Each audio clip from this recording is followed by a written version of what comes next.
Karibu this morning. Good morning. It's a new week, all by the grace of God. The fever has been there. The hand of the Lord has kept us in the past 2 weeks now. This is the third week, and we bless the name of the Lord, even for His love. Welcome. Good morning, Caroline.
Karibu sana Catherine.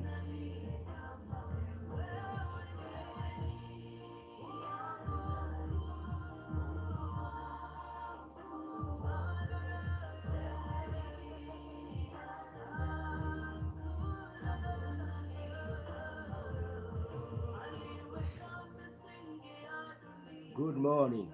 Good morning.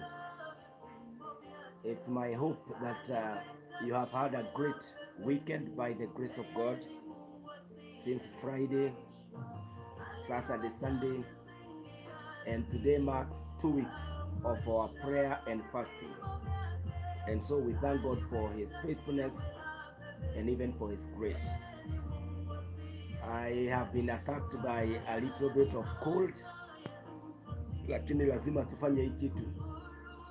We must pray, we must push on. It is our 14th day of the 40 days, and so we are not now, sasa hatupambani na 14 days will be down by today, and what we will have gained is everlasting. This conversation we are having on the mountain of prayer, the call that you are doing at the place of prayer, my friend, it is matchless.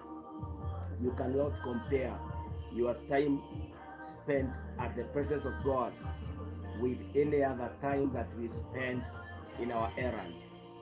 And so this is a precious time. I want you to bear witness, because I am a witness too, that there is so much that I have prayed for, you have prayed for, na inaendelea kutendeka. The way the year is unfolding, the grace is sufficient. The way the year is going, tunaona mkono wa Mungu.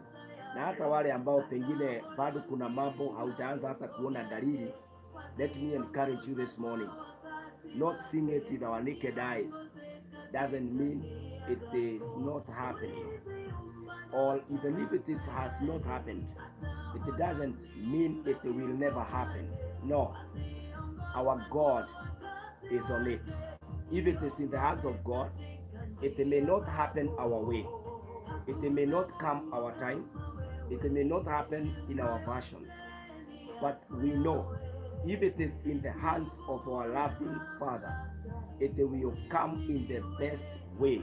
Because James tells us that every good and perfect gift comes from above, where our Father lives, and there is no shadow in our God of turning to the right or to the left. Our God cannot be overtaken by events such that He promises more than He can deliver, or there is confusion in delivering, that you receive what you did not ask, or anything comes before the other. Our God is perfect, meaning that our God will deliver to us the prayer request, the prayer item, in the best possible fashion that we require. And so don't panic. If you took it to the Lord in prayer, it doesn't matter what kind of a project you are attempting, you are praying about. It doesn't matter whether there are people coming to confirm that the Lord has talked to them, or many people are coming and saying this is a crazy idea, it may not happen. Don't mind about the people. Mind about, did I commit it to the Lord? Did I call upon the name of the Lord about it? Did I leave it to the Lord? That is all that matters, wapendwa. Na kwa hivyo asubuhi ya leo, as we come to the place of prayer, as we come to ask the Lord to have his way in our lives, as we call upon the mighty name of the Almighty God, be encouraged that whatever it is that you have committed, whatever it is that you have entrusted with him, he will be faithful. Above all, the blessing of time. I am praying for my children. I may not see miracles taking place right now, but there is something assuring me that the God who is making me wake up each day, because hata akiwabariki na siyuko, I may never know it. But the fact that I am breathing, the fact that I am alive, the fact that I am here, it encourages my spirit. It gives me motisha that hata kama sioni dalili, it is safe in his hands, and at the appointed time, my God will bring it to pass. And so don't panic on the things that you have committed to the Lord that has happened. I want to encourage you this morning. Our God is so faithful. He will come through. He is so gracious. He will come through. And also don't break your fast. That kwa sababu tumefanya 2 weeks. Kama hauna maumivu ya mwili, push on. Push on. Don't feel weak and out when we are about to get there. Kama hujagongwa na magonjwa ama pengine kazi ngumu ambayo pengine ilifanya uweke mpaka 14, I want to encourage you today. Be encouraged. Make sure that you keep going, you keep believing, you keep waiting, you keep looking unto the Lord, because it is at the place of prayer that major decisions are made. It is at the place of prayer that you will meet with our God by the grace of God. Mpendwa, good morning again. It's a fresh morning. It is the 15th day of the year 2024 and the 14th day on the mountain of assignment, on the mountain of divine meeting, on the mountain where the year 2024 is taken over, is given by the Lord, is received. We are receiving the year 2024 from the hands of the maker of time, the one who orders every second of every minute of every hour of each day, every day of the year, of the 12 months. My friend, the maker is right here on this mountain. I pray if you are joining us for the first time this morning, that you join us with a commitment, because we are on a journey of taking over and having the best of the year happen to us, because it is in our capacity. By the way, we reap what we sow, and our Lord have said, do not be mocked. A man shall reap. That is in Galatians 6:7. And so we know our Father is so faithful. What you entrust with him, he tells us, as Jesus was giving that parable, he said, the fathers here, they give good gifts to their children. A father, when asked by a son, give me a fish, that father cannot deliver a snake. When they ask for a bread, that father doesn't deliver a stone. And so Jesus said, if the evil fathers here can give some good gifts to their children, how about our perfect Father in heaven, the Lord God Almighty, in whom there is no limitation of what he can give. So wapendwa, our God is willing to give to us our prayers. Our Lord is willing to listen to our prayers. Our Lord is ready He is already ready to give to you what you want. And this is why I come live here to encourage you to pray, because it is at the place of prayer that yourself you are able to pray. Mimi ukinitumia hata maombi nitashiriki na wewe, but the details and the way that you want, and Jesus says ask it will be given. The manner at which kile unaombea vile utaingia na passion, utazama na maneno yenye matumaini, hata kulia mbele za Bwana. Our tears count in the presence of the Lord. Our God shall come through for you. And so this morning I welcome us. I want to ask you to help me to share this live stream and even put it in your status. You can put it temporarily for 1 hour. After that you can put it out, so it may not be more about me on your status, but for this session I could request that if you can be able to push it, to share it with others, let others be blessed too by the grace of God. So karibu sana AC Patrick, our faith is in him. Rose, good morning. Florence, good morning. Karibuni nyote na ili tukaweze kushiriki katika maombi ya wiki hii, maombi ya siku ya leo. Let's pray together. Our Father and our God, in the name of Jesus, I thank you, I bless you, I worship you this day. This is the day that you have made. This is the day, Lord, that you have prepared, that we may rejoice and be glad in it, O God. Our Father and our Redeemer, we are glad that you are our Father. We are so proud that you came for us. You chose us amongst the 8 billion under the sun. And my Father and my God, you are walking together with us. You have pronounced blessing upon us. That God, you knew us before we were formed. That you have good plans for our lives. Plans not to harm us, but the plans to prosper and to give us a future and a hope. Our God and our Redeemer, we embrace your oracles, your utterances to us, your holy scriptures, oh God. Is your revelation to us, Almighty. And you don't want anyone to get lost. You don't want anyone, oh God, to go astray. And so this morning, in the name of Jesus, we run to you. We run into your hands, Almighty, praying that, oh God, may you have mercy upon us, oh God. Forgive us, Almighty Lord. I repent before you, oh God. Forgive me in the name of the Lord. I repent, oh God, with my sisters, with my brothers today. Father, forgive us. Overlook, oh God, our sinfulness, and grant to us, oh God, the favor in your presence, the favor to stand before you, Lord, the favor to talk to you and with you, in the name of the Lord our Father. This morning, oh God, it is a new week. As we gaze at a brand new week, oh God, 7 days contained in it, oh God. Father, we come to you today, committing every day of this week unto you, Almighty.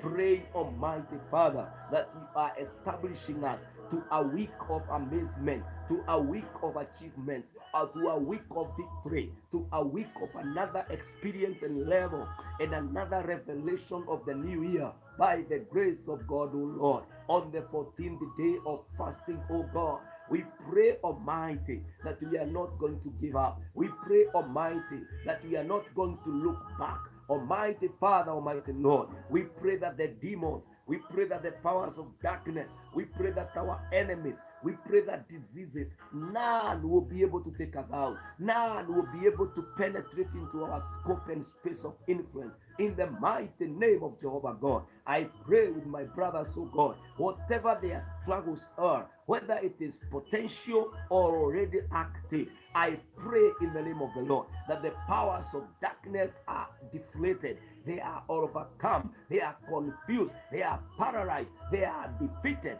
in the mighty name of our God.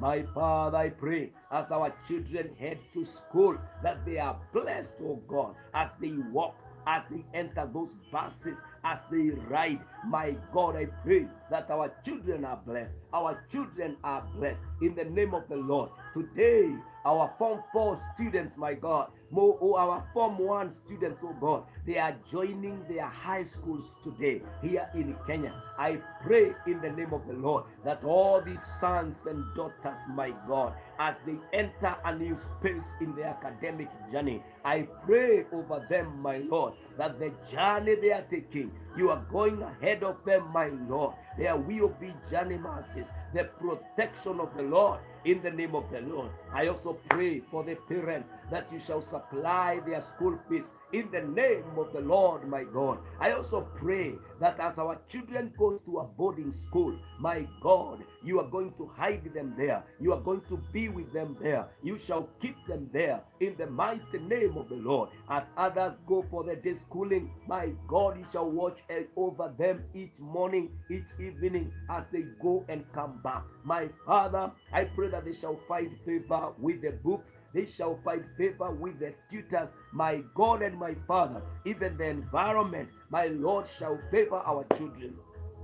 I also pray for our sons and daughters in the faith that, oh God, our children, when they go to school, their faith will not be attacked and diluted or destroyed. But my God, the way you used to hear the prayers of Job as he prayed for his children, daughters, and sons, my God, when we cover our children, even at the place of prayer, you shall be with them in their schools in the name of the Lord. Mungu wetu naombea, even the primary school children, even the university, my God, as they go to school, bless them, my Father, and win this generation to yourself. We love you, we bless you, we wait, oh God, upon you this morning. Father, as we start this week, bless us. Establish us in your will. Establish us in your kingdom for the glory, for the honor, for the worship of your holy name this morning. My Father, my God, may I be acceptable with my sacrifices before you, and may all my brothers be acceptable too before you this morning. Father, I pray by faith. I pray humbling myself before you, Lord. May you hear us this morning on the mountain. In Jesus' name we pray and we believe. Amen, amen, amen, amen.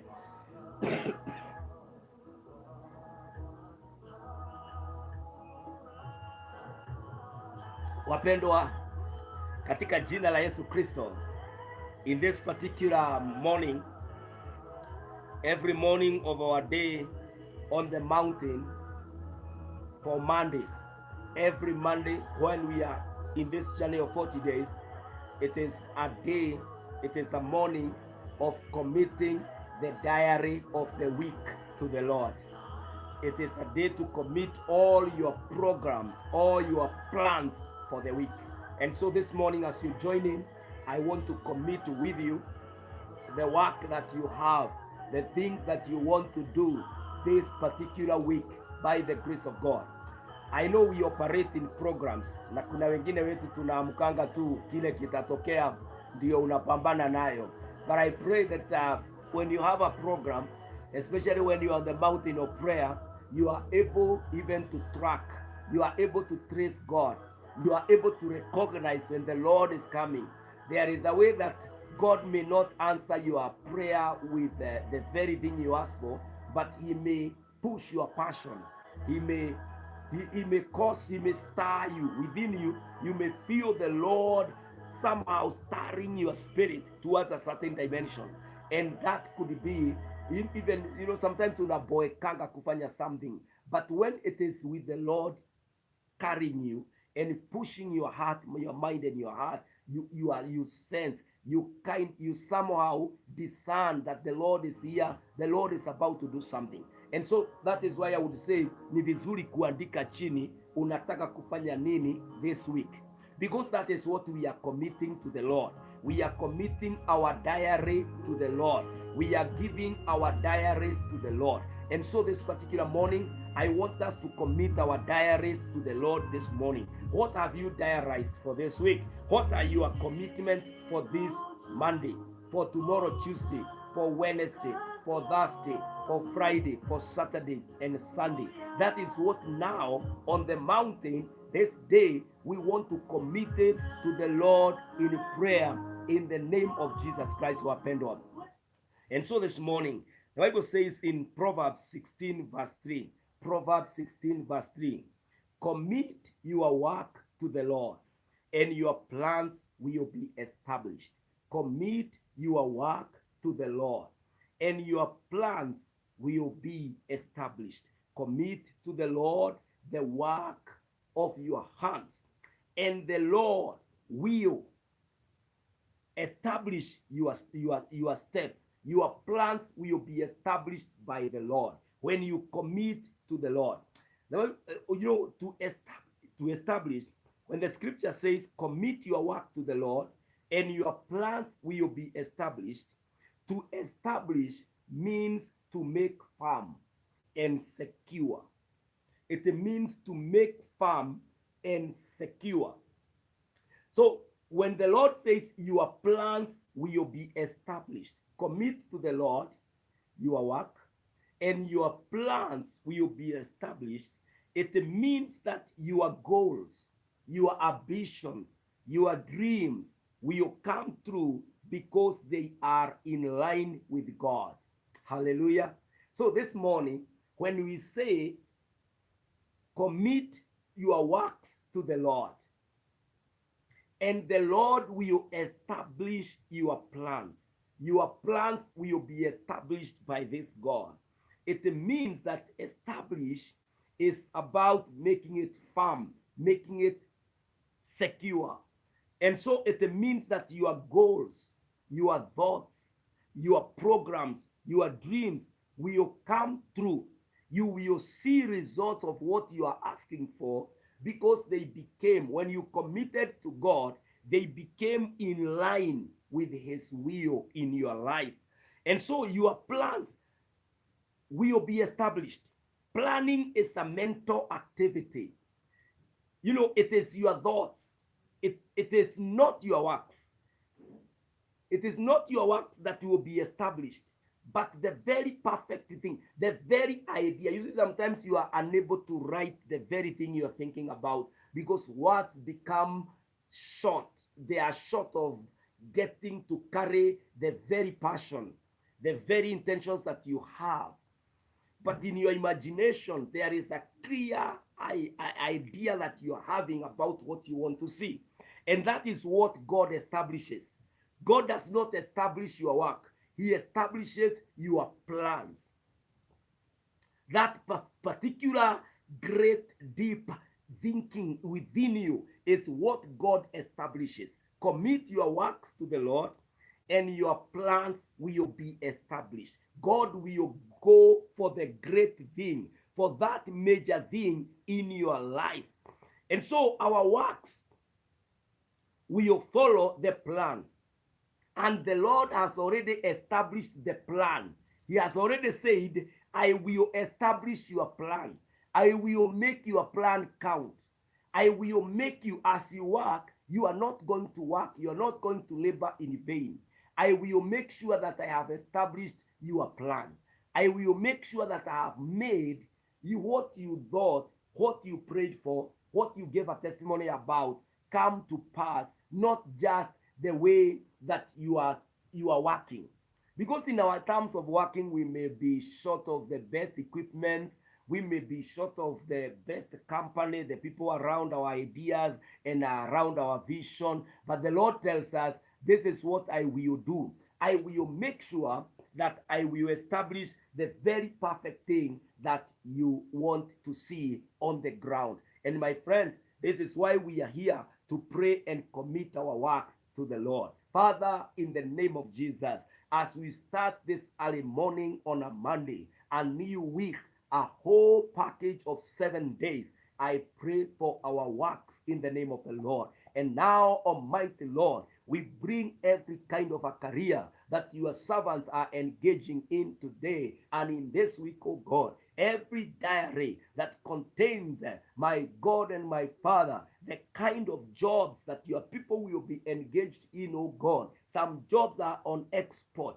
others are on import. Others, Jehovah God, will be businesses. Others are going to offices. I pray in the name of the Lord. Oh, even the casual jobs that your people will be engaging in, we commit them to you, Lord. And we ask you, Almighty, may thy kingdom come and thy will be done, O God. Every form of opposition at the working place, my God, I rise against it in the name of the Lord. My God, every expectation of the outcome of that work will come to pass, and your people who are working there will be pleased by what you are doing throughout this week in the name of the Lord. We commit our works to you and now establish our way to do it in the name of the Lord. Perfect our steps. Oh Jesus, reveal to us the best plan and idea to realize the fruit of what we are investing in the name of Jesus. My Father, my God, we now comply, we now cooperate with your advice on how to make our work successful. It is by committing it to you, and the plan will be established by you, Almighty. Establish us now. We surrender the whole week's work to your able hands, O God. Mighty God, our jobs are now in your hands, O God. Establish our plans. In Jesus' name we pray. Amen, amen, amen, amen. Wapendwa, when you commit your work to the Lord, he establishes each step that you take. Each step that you move towards, the Lord establishes because he is faithful. Number 2, Psalm 37 and verses 5. Zaburi 37 mstari wa 5. The Bible says, commit your way to the Lord. Trust also in him, and he shall bring it to pass. Commit your way to the Lord. Commit your work to the Lord, and your plans will be established. Number 2, Psalm 37 and verses 5. Commit your way to the Lord. Trust also in him. I'm using the New King James Version. And he shall bring it to pass. And so, friends, commit your way to the Lord. What are your ways? What are the programs? Whom do you plan to meet? Where are you planning to go and do your business? Commit that way so that the Lord will bring it to establishment. The Lord will bring it to fulfillment, will bring it to establishment by the grace of God. Let us commit our way to the Lord. All our errands should be in the hands of the Lord. The movement that we are going to do, whatever the means of transport we are going to use, whoever we are going to call, we want to pray that in the name of the Lord, whoever I meet on Monday, Tuesday, Wednesday, Thursday, Friday, Saturday, Sunday, I want to commit my conversation with those people. I'm committing my ways to the Lord, and I am trusting him. Prayer shows trust. When we pray, we show that we are trusting God. This is why we are opening our hearts, we are opening our lives, and we are telling the Lord, my God, my ways are plain to you. I am here before you. Make them perfected. Bring them to pass in the name of Jehovah God. Na kwa hivyo marafiki wangu wapendwa, peleka njia zako za wiki hii kwa Bwana, naye Mungu ataweza kufanya kila hatua uliyo nayo iweze kuhesabika, na Mungu akawabariki na neema ikatutoshe wakati tunaomba, wakati tunaaminia Mungu that there is the joy. You know, the Lord will give you the joy. The Lord will make you meet the intended person, and whatever it is in your mind, whatever it is that will be your ways to maneuver, whatever you intend, the Lord will make sure that it comes to pass in the name of Jehovah God. Our Father and our God, in the name of Jesus, we commit our ways to you, O God. Whoever we shall call, wherever the meeting shall be held, my God, whatever agendas in the board meeting that will be carried out, my Father, my Lord, tunaomba njia zetu Baba ukaweze Bwana kuzipanua, njia zetu Bwana ukaweze kuziongoza, njia zetu Bwana ukaweze kuzibariki na kutujalia na matokeo hata mazuri kuliko yale tunawaza, katika jina la Yesu. Mungu wangu, naomba na wapendwa that this week, oh God, whatever we are planning, whatever, oh God, is our ways, they are all fruitful. They will come to be in this whole week. On the mountain of God, we secure our ways. On the mountain of God, Father, we lay bare before you, O God, asking you, Jehovah, explore everything, every detail, and align them to your will, that we shall receive the perfect outcome that God you intend to bless us through. Father, our ways are in your hands. In Jesus' name, we commit them. Amen, amen, amen. Wapendwa, we have committed our work to the Lord.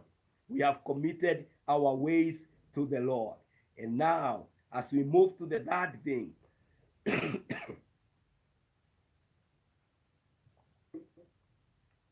I'm fighting a little bit of cold.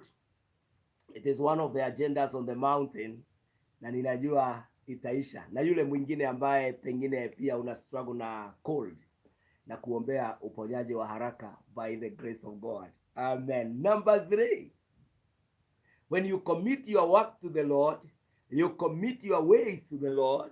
The third thing, it says in Proverbs 3 and verse 6. Proverbs 3 and verse 6. In all your ways, acknowledge him, and he will make your paths straight. In all your ways, acknowledge God, and he will make your paths straight. Unajua deal zingine ama mipango ingine tunafanyanga, wapendwa, haikuangi imeenda sababa, haikuangi straight. Hata pengine ni watu wale tunafanya deals na wao, wanatuonea mbali, wanajua akiwekelea hapa hatatokea hapa, lakini yeye anafikiria atatokea. And they already have schemed. They have already gone ahead and made sure that we will be frustrated. And so, as you enter into any activity, as you enter into any agreement, as you start off, as you put in some capital to start something, as you sign some deals, the Bible says, in all your ways, acknowledge him. Acknowledge God. Acknowledgement means you are committing that commitment first to God. You are telling the Lord, Father, if it is your will that this is my chance, my God, I sign it by faith. You shall lead every detail about it in the name of Jehovah God. And the outcome shall be your intentions in my life. I don't want to go astray. I don't want to confuse myself. I don't want to live a regret. I don't want to risk by myself. Even if I'm taking a risk in my business, in my commitment, oh God, I also want to take a responsible risk by first of all surrendering everything to you, opening my heart and my mind to you, that my fears can be exposed to you, so that, Lord, you can show me the right direction, the right way to do this thing. And so, friends, in all your ways, acknowledge God. You know, James says, those who plan and they say, tomorrow I am going to this city, tomorrow I'm going to that town, but they don't say, if God wills, then those people, they are setting themselves up for frustrations. We are not ready for frustration.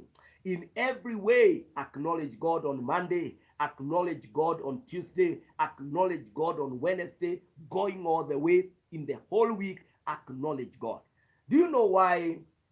Hata wakati unachukua chai, unaomba, unasikia, let's close our, and I love our parents in those days. They were so deep in the Lord. They may not have known much like we think we know. They may not have had the best teachers of the Bible in front of them.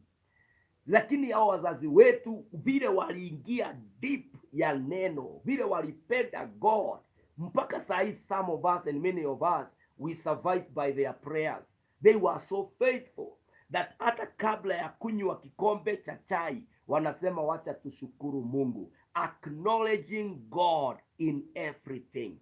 Kabla hamjakula, mumeombea chakula, unashangaa niliomba asubuhi. You know, sometimes we want to be so complicated and so up to date in terms of what we call up to date. And we don't even we don't acknowledge God. Wakati mtu ameshikwa na food poisoning, ndio unaanza kusema, oh God, I wish. But you see, we are taught by the scripture, in all your ways. All your ways. There is no second that is outside the power and the will of God. There is no minute, there is no week, no day, no month ya kwamba tina operate outside the power and the operations of God.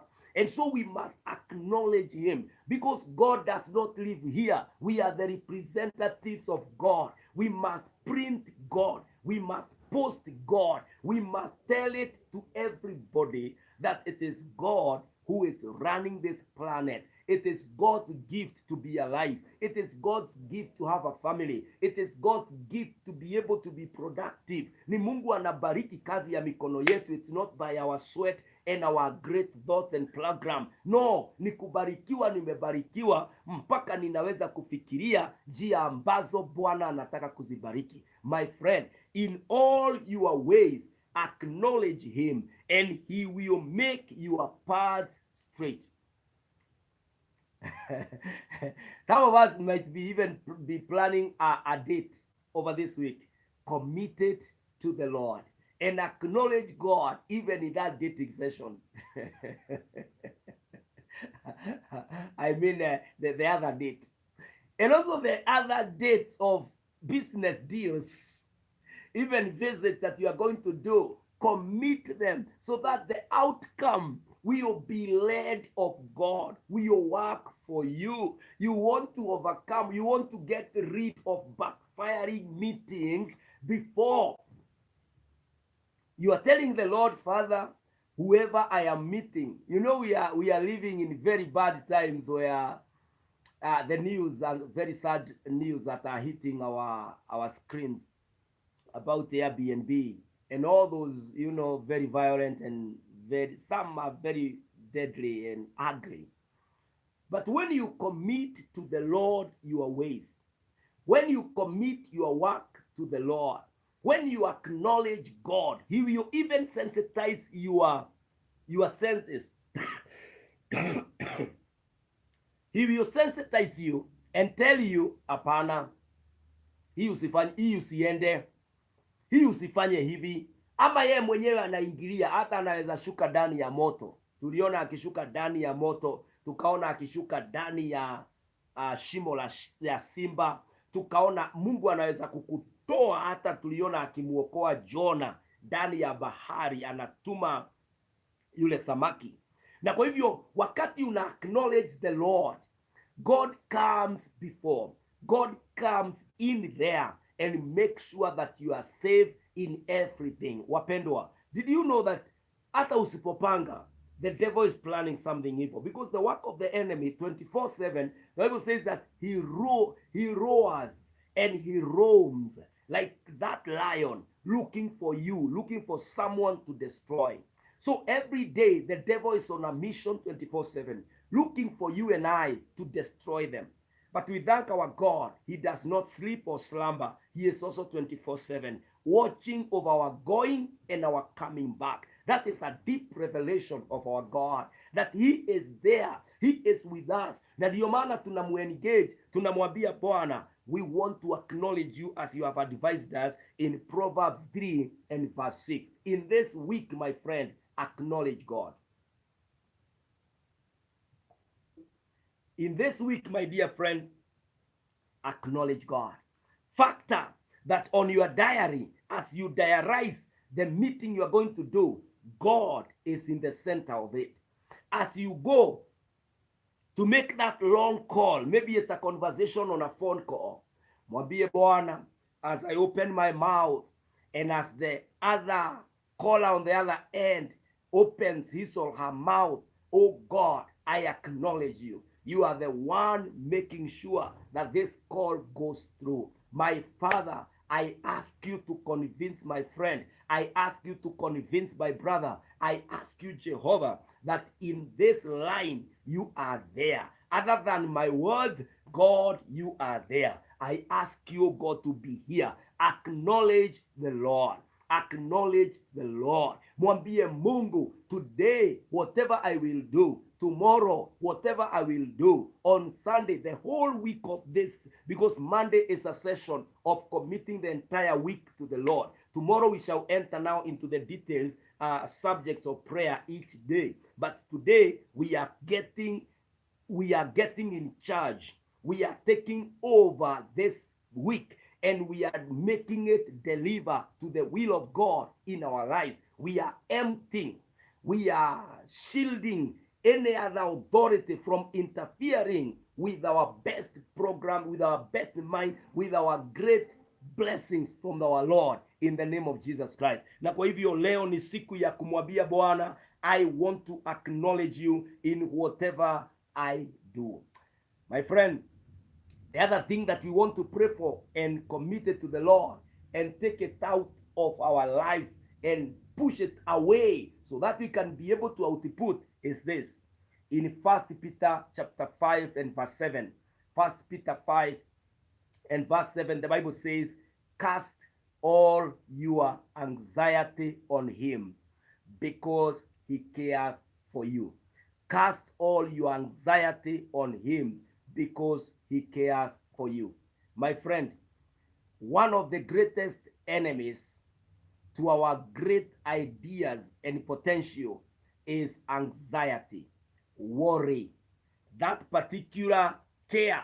You know, when we talk about this chaos in the Greek world, we call it melinam, and melinam, it means worry, fear, anxiety that distracts, divide, and fracture a person's being into parts.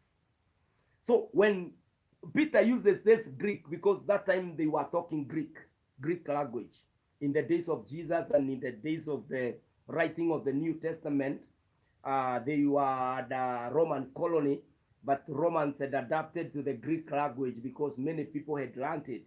And so even Jesus was speaking Greek, of course the Koine Greek, or what you may call Sheng today, or the marketplace language. And so in the Greek that Peter is using here, when he says, cast all your anxiety on Jesus, he says it is about fear, it's about worry, it is about division, and it is about fracturing a person's being into parts. Anxiety, trouble within your spirit, that thing, that anxiety, you are so anxious, you are unable to commit yourself to a deal. Your mind is thrown into a confusion where you can't take decision. And in this week, you know, life each day is about the decisions you made.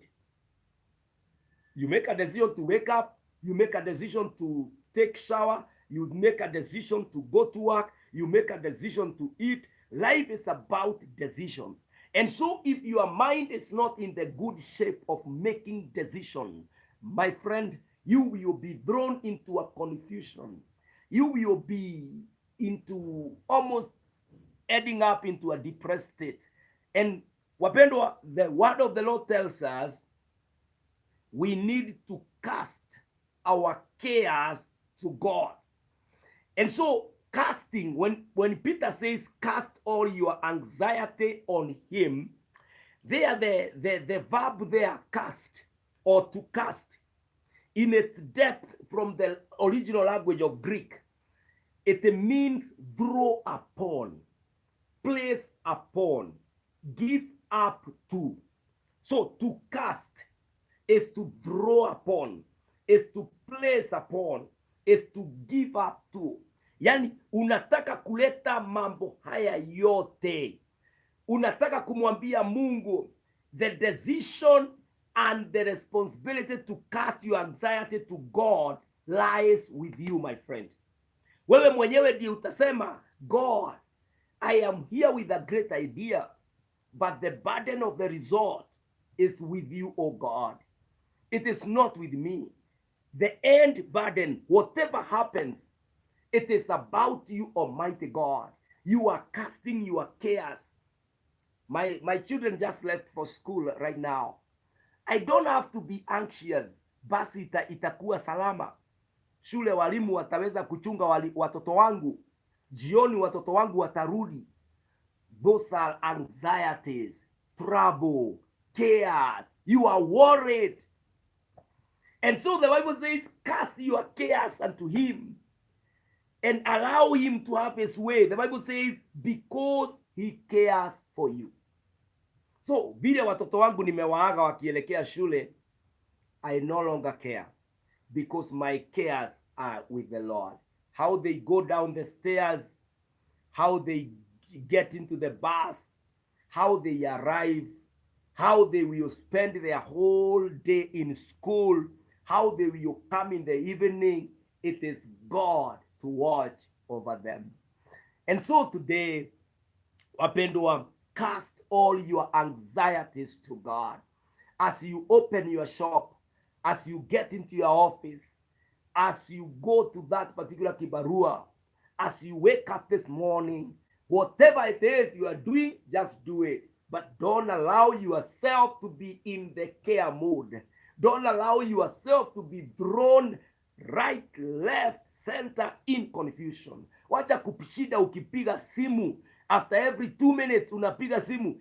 Mwefika mahali. Uchunge hiyo gari sana. Ni kama you are caring. You are so worried. Suppose agonge mtu. Suppose kuwe na accident. Suppose waniibie. Suppose hivi.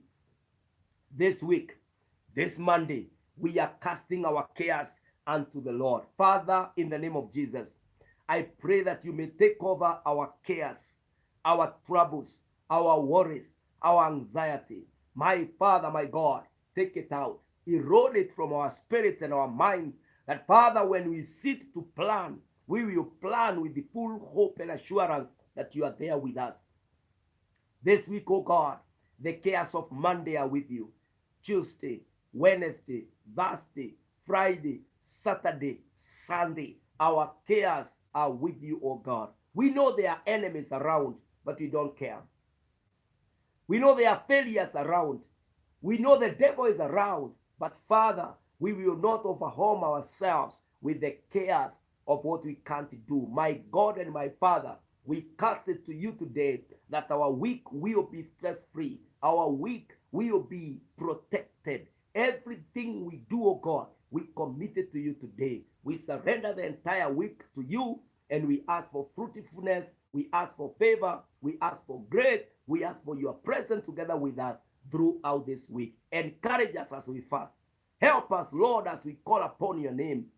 Hear our calls on the mountain. Come down and do it, oh God. In Jesus' name we pray. Amen.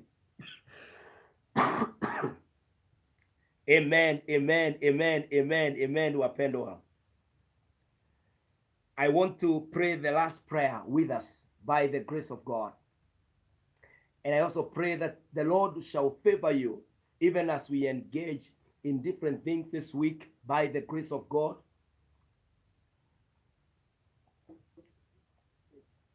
And even the burden of cold. I'm having that burden of cold, but I'm not anxious. In the name of Jesus Christ. Na ninajua ya kwamba Mungu ataendelea na kututendea na kutujalia. Na pia wewe, if you are having any burden, don't allow it to become a care. Don't be anxious. But in everything, let's acknowledge God that he will heal us, even as tunapoendelea na kuchukua matembe hapa na pale. Mungu atazitumia na atatuponya by the grace of God. I want to read the last scripture for now this morning as we take over the month, the week of January, this whole week to the Lord. And the Bible says in Psalm 55 and verse 22. Psalm 55 and verse 22. The scripture says, cast your burden upon the Lord, and he will sustain you. He will never let the righteous be shaken. Hallelujah. Cast your burden upon the Lord, and he will sustain you. He will never let the righteous be shaken. Amazing revelation of the Lord this week. Cast your burden upon the Lord, and he will sustain you. He will never let the righteous be shaken. I pray that none of us in this week will be shaken, because the burden of resort, the burden of commitment, even the burden of starting, the courage to do anything, we pray that that burden lies in the shoulders of God. That burden is taken over by the Lord. We will not be anxious.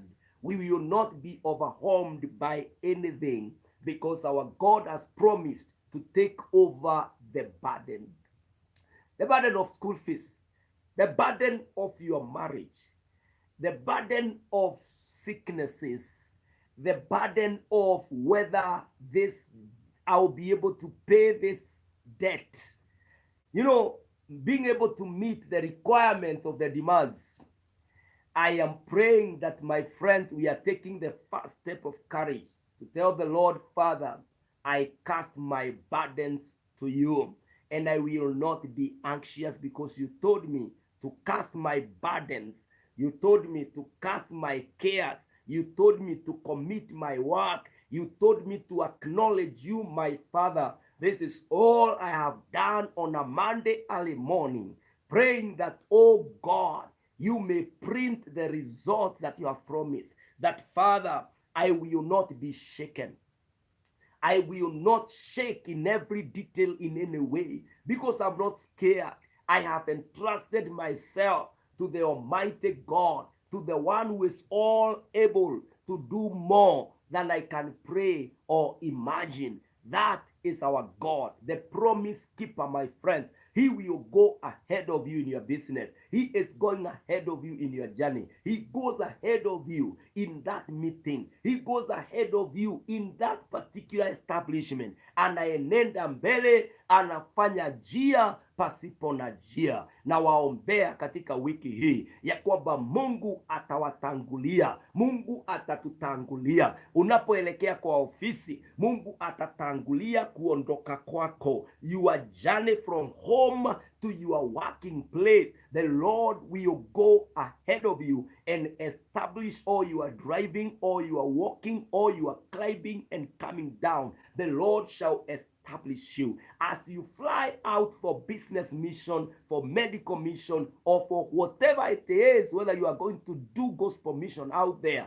May the Lord establish all your flights, all your destinations in the name of Jehovah God. May your customer locate you without confusion, and may your deals come to fruitfulness by the grace of God over this week. May all your enemies face backfiring results in all their projects and programs. May their strategies come to nothing. May the Lord fight for you, that you will not even hear about what was happening about your enemy, because you don't care about their stories. May the Lord fill you with the joy of his presence, and may you be refreshed of the Lord in every undertaking that you are going to do, in the name of Jehovah God. The chief shepherd assures us with his presence that he will be together with us even to the end of the age. Jesus is with you, and in the name of Jesus you shall be able to meet and to achieve more than you have ever thought about, in the name of Jesus. Si Mungu awabariki wapendwa, si neema nayo iwatoshe katika wiki hii. Si Mungu awabebe kwa mikono yake, aanzishe kila hatua ile ambayo utapiga kwa hii wiki na juma hili. Si neema ya Bwana iwe pamoja nanyi. What we have done this morning, may the Lord keep us to enjoy the results. We have committed the whole week to the Lord, and our God is faithful. He will faithfully discharge our week and bless it and allow us to enjoy that blessing of the results in the name of Jesus Christ. Mungu awabariki, nayo neema iwatoshe, na mkono wa Bwana uwe pamoja nanyi in this new week. Na Mungu wa rehema, Mungu wa amani, awashike kwa mkono wake, awajalie na waneemeshe katika jina la Yesu Kristo. Enjoy your Monday. Enjoy